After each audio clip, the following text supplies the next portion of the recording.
hello, BookTube, and welcome to Maybe Midrash. This is a BookTube event that I am co-hosting in which we talk about religion in the month of May.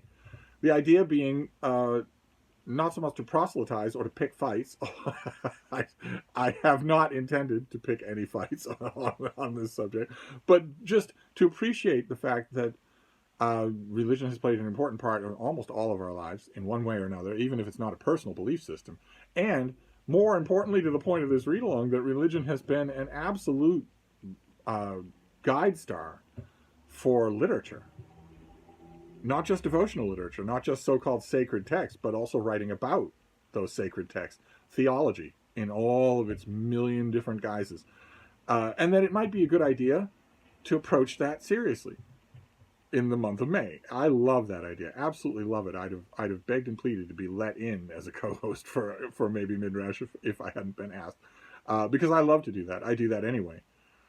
I am, like, for instance, right now, for the last 2 or 3 weeks, I have been grappling with one particular text in the Christian tradition.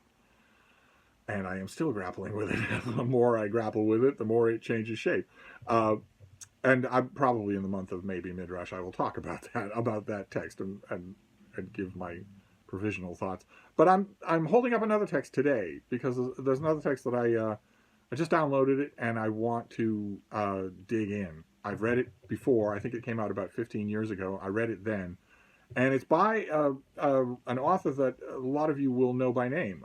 He is a big presence on the religion popularizing front. It's Rabbi Jonathan Sacks. Rabbi Lord Jonathan Sacks has done a million books like this. He's given a million talks like this. He is sort of the congenial, inviting face of popular Jewish scholarship, popular scholarship about the Jewish Bible, the Old Testament, as the Christians refer to it. And this is a book studying the book of Genesis. Just the book of Genesis. And I love exegesis. I absolutely love scriptural commentary of any kind. And I have a special sweet spot for the Jewish Bible, but especially the book of Genesis. I know that the bulk of the love, the exegetical love in the Jewish tradition goes to the book of Exodus. And I understand a lot of the reasons why. And actually, Rabbi Sacks makes a good, very good explanation of the reasons why. But for me, it's Genesis. For me, the Genesis, I don't know what it is about it, but I can't get enough of it. And I can't get enough of smart people writing about it. Now, and I'm starting off my Maybe Midrash month with this book, even though it is by no means the deep end of the pool. When it comes to Genesis commentary, it is by no means the deep end of the pool. It is not Erasmus. It is not St. Jerome. It is not St. Augustine. It's not even John Bunyan. There's lots of other people out there who've done this, including a few that I want to introduce you to in case you may have missed them, that aren't famous names. But Rabbi Sacks has his equivalent, his nearest equivalent in this kind of subgenre where he writes, I think, would be N.T. Wright. So you have someone with a vast amount of scriptural and archaeological and historical knowledge, of an easy offhand familiarity with the languages, but who is very much writing for a non-scholarly, popular audience. Nothing wrong with that at all. Of course, I'm going to say there's nothing wrong with that. In fact, I love that. I love that more, usually, than the heavy scholarly stuff.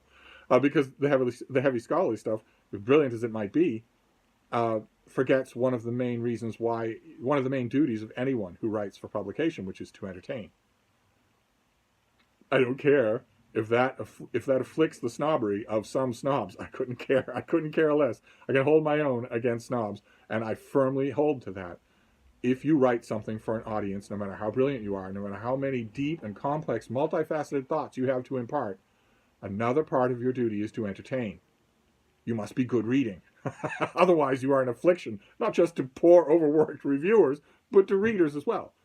And fortunately, Rabbi Sacks never forgets that. So I remember liking this book, but I thought I would give you a tiny little update. I'm going to read this today. I'm going to dive. It's not, if I remember correctly, it's not very long.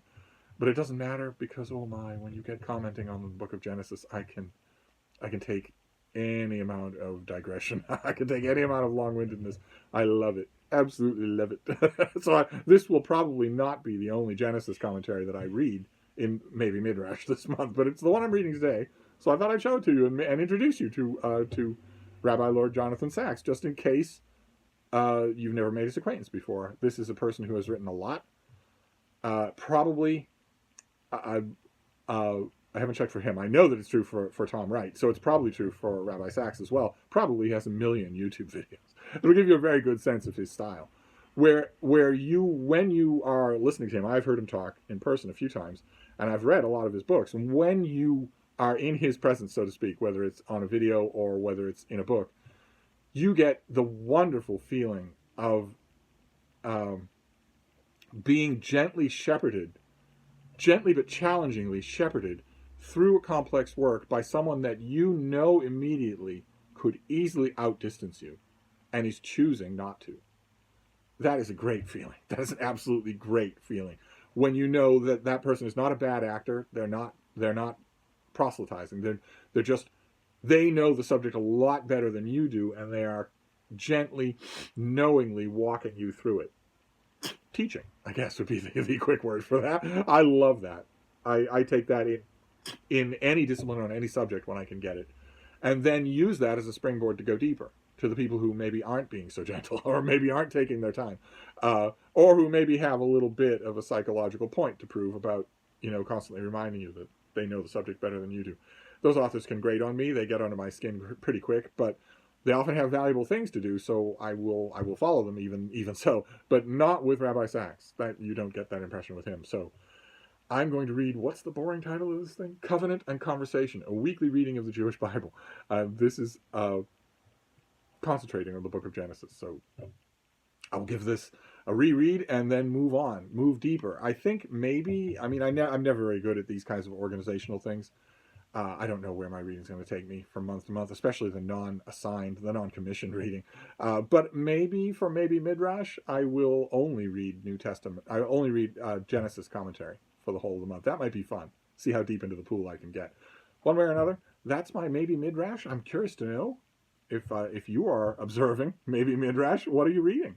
Have you chosen to read along with us and maybe accentuate some of the religious titles on your shelf? I've seen some TBRs. I've seen some mentions of people's reading plans. I like that very much. I'd like to see more.